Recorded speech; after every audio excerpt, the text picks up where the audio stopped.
Welcome friends to another Dune video. Today we look at spice mining and simply how this works on Arrakis. Spoilers for the Dune Encyclopaedia, let's get straight into it. Spice mining was hazard filled and so was well paid. This took into account the constant danger from sandstorms, tidal dust basins, spice blows and of course worms. The need to transport large pieces of equipment to do the mining was also a challenge, and its main purpose was to move the harvester factory to the spice beds and to stay close in case a worm was aroused and the factory needed to be moved quickly. Winches beneath the wing did this. This brings us to the harvester. This evolved over the years. Early ones would have factories anchored in place with two towers of the harvester in place around 300 metres from the factory and around 100 metres apart. A basic single bed operation would have two carryalls, a harvester and a factory, which itself would have 4 sand crawlers or ornithopters. The carryall wing was a standard airfoil single wing craft that had surprising lift to it. The spice was harvested by dragging the scoop to the factory through the sand and filling it as this happened. The scoop was then emptied and hauled back to the haulback line to take another scoop, and when a location was as used up as possible, the tower was moved until a circular area was mined around the factory. The drawback was this was slow and had side effects. The drag attracted worms, and when one came, the towers and drags would be lost, with only the factory being pulled away. This changed with the next generation of harvester. This was attached to the front of the factory, and it was mounted on a series of arms and tracks, and this made the harvester factory mobile. The factory took the form of an inverted cone and tube that would lead to the factory. The cone could be adjusted for height above the sand and swung to the right or left. A central vacuum pump created a very good vacuum in the cone above the sand. Through this, the sand ore was vacuumed into the harvester and then the factory.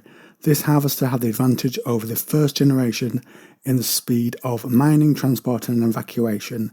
This also provided more safety for the miners.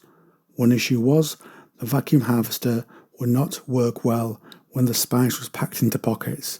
Then a number of sand crawlers would have to be used to break it up, and this of course attracted sandworms. The most recent change allowed the harvester to mine in the deep desert. This was an aircraft that rode on a cushion of air made by a large fan. The harvester was circular with 2 long, retractable and opposed outriggers and a sand wing on each. The craft would fly to the spice bed at around 5 metres above the sand. Then the outrigger, which is a beam spar or framework, and lowered wings would fly beneath the sand, holding the harvester as it worked. It would accelerate quick enough to blow spice and spice fibre out and up to the vacuum elements around the craft.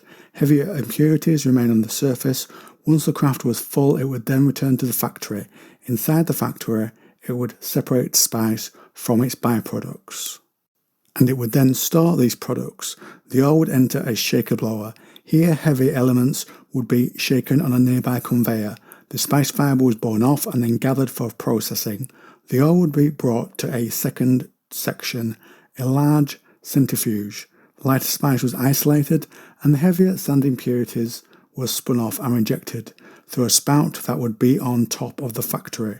This would be a smoky style signal that could be seen for kilometres around. The spice that remained would be taken to a third section and placed in organic solvents until only the pure melange remained, and it was packed and stored there. A change under the Atreides were 2 digs at a time would be assigned within distance of a wing to increase successful evacuation of personnel and equipment. 2 wings would stand by and the approach of a worm would be picked up by seismic probes.